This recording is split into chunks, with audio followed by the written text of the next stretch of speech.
pagpagkasala. Kay kung tanawon ang 5:12 sa Roma, tanan tao nakadangat nas kamatayon. Mo nang moabot man tag 80, moabot man tag 90, moabot man tag 100, sigurado gyud ko nakoy amigos nang tawhana papatig yung kahiyang bayad sa utang. Ingon pa si isa nga ay kagulan na di na mo bayad, di ka tag 200 tuig patay na. Lagi patay lagi siya niya ikaw. Impasta ng utang. Juan 3 versikulo 16. Ingon pa rin kay gigugma gayon sa Dios ang kalibutan mao ning lanog sa gugma sa Dios. Iyang gipadala ang iyang bugtong anak. Si Kristo mao ang lanog sa tibuok kalibutan. Mao nga gihatag niya ang iyang bugtong anak aron nga si bisan kinsa nga motuo kaniya dili malaglag kung dili makaangkon hinuon og kinabuhi nga walay katapusan. Ipataas lang inyong kamot kinsa tong gusto nga makabaton og kinabuhi nga di na mamatay. Ang katong gustong mamatay ay lang mo pataas. No ato ang po ng choices mo nito. Basta kini gi-offer ni kay si Kristo mao ang naghatag ni ini mga igsoon. Unang 5:39 bisawan kamo nagasusis mga kasulatan kay kamo naguna-una man nga pinaagi nini. Kamo makakaplag og kinabuhing walay katapusan. So mao ni nga tungod ni sa offer sa gugmas Ginoo. Dinita Roma 5:8 unsay iyang gibuhat alang natong tanan kay tibok man kalibutan. Doon ay uban mo ingon nga kung di mo musulod ining among pundok, dili mo maluwas. Bakak na igsuon nga naman kay ang kaluwasan gihatag sa Ginoo. Tibok kalibutan. 3:6 sa Lucas, ang kaluwasan alang sa tanang tao. Lamang atong ayuhon ang atong relasyon ngadto sa Ginoo. Iyon pa din apan si Kristo namatay alang kanato bisan pa og makasasala kita. Sa ingon ini nga pamaagi gipakita sa Dios ang iyang paghigugma kanato. Ngunit ang gusto sa Dios nga mulanog ang iyang gugma. Dili ang relihiyon mga igsoon kay why relihiyon dito sa idin nga naputol. Kung dili ang naputol, mao ang relasyon sa Dios ngadto sa tao. Mo nang hinungdan naghubo ang tao, dili kay hubo nga kining pagkahubo kung dili gihuboan tag himaya sa Ginoo. Kay bisan pag magsapaw-sapaw patag sinina karon mga igsoon, sultihan ta mo. Sa buringot ko kaniadto kay 10 anyos pa ko, mo hinungdan nagwara-wara man ko sa una, kompos ko kantang mga binuang, motapok ang mga palahubog, mao'y mo gasto, ako may nagtigo mo ulcer. Pagkasakit nako, wayo sa kabok miduaw nako. Magmalong tagdulo kamo kay pwedeng tugnawa. Magsinina pwedeng bagaa. Pero garantiya pa na nga kung magsunog ka na, di na ka mamatay. Mamatay mga igsoon kay ang tinuod untang bisti nga watay kamatayon ang himaya unta sa Dios. Mao ni mga igsoon nga dinhi gihigog mata. Usa ka babae mga igsoon nga disgrasyada. Naay ulitaw nga kursunada gyud kayo. Pero gini ang balik-balik sa termilita dito. Sige gisip pamilya si pamilya. Ang babae sige gyud balibad nga man kay naisahan na siya. Na disgrasya na siya kasali na siya gustong makaduhaan. Pirti niyang balibad, katapusan namugos yun ang lalaki. Ingon pa niya, day, kung musugot lang ka nako, di gyud ka maproblema.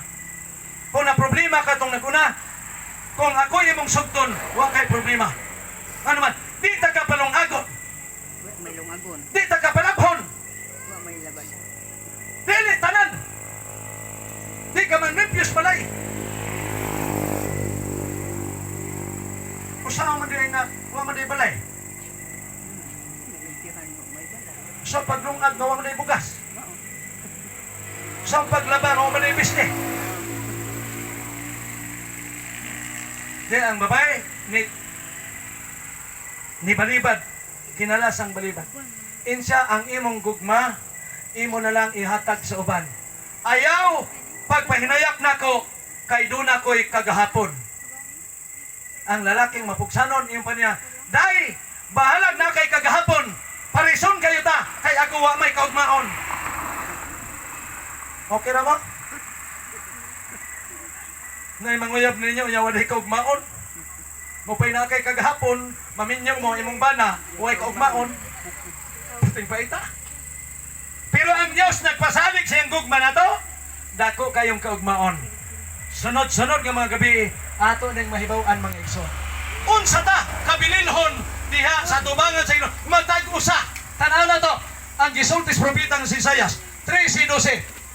gamay na lang unya ang mahibiling mga tao. Mas nihit pa unya sila kaysa purong bulawan nga gikan sa open.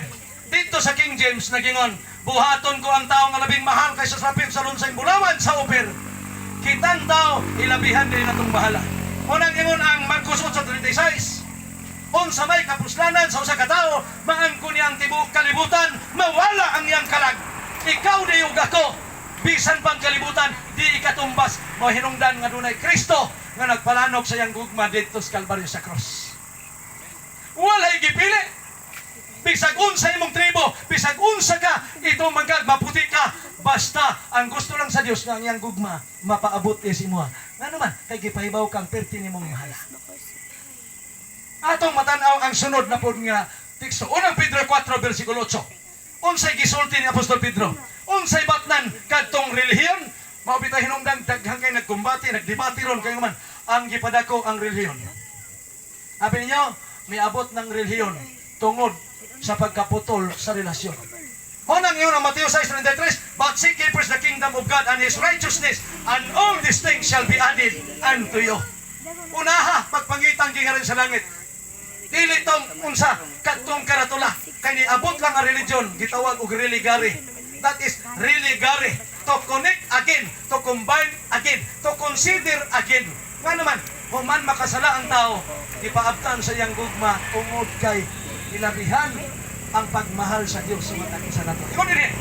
Og labaw sa tanan suggestion ni Apostol Pedro ang gisaligan ni Kristo nga iyang gidukot. Ingon pa niya, og labaw sa tanan, wa nay mo labaw ini. Dito sa mga North Cotabato, mga lunggo ay daghan. Sa Samon, Kamatis, pertigi ka, dagko-dagko ba? Hamon niyo? Pag may mo labaw sini, pusagin ni. Giagda siya kaon. To, kaon ta? Ano sudah mo na? Sa ari, tilapia ho? Kadagko. Tag sa kakilo, isa kabilog. Sa, ginkaon na ninyo na nga usa pa kakilo sa amon niya. Usa kakilo, hindi pa nakabalong langoy. Delikado na eh. Usa kakilong tilapia sa ila, di pagkabong mo langoy. Kaya tuwakin, gagmay rin maapas na to, kay malandag ko.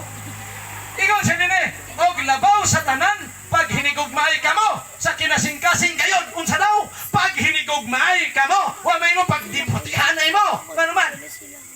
Kay dili relihiyon, ang naputol sa idin, kung dili relasyon ngadto sa Dios mga igsoon.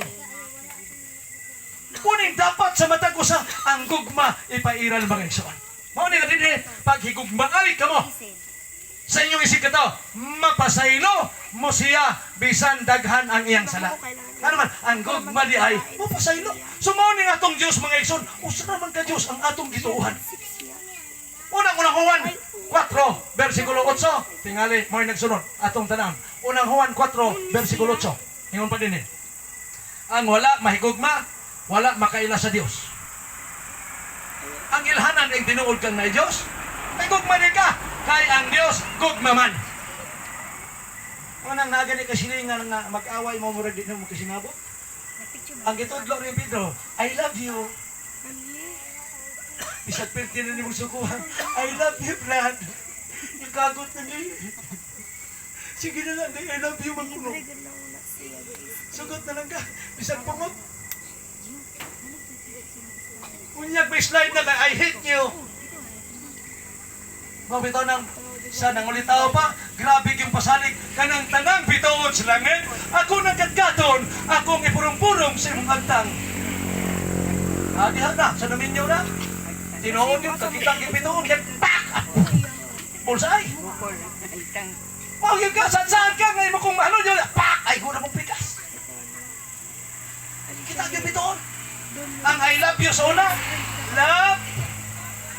love pa yung tinong kay kaldero. Love pa yung tinong kay plato. Nawa na.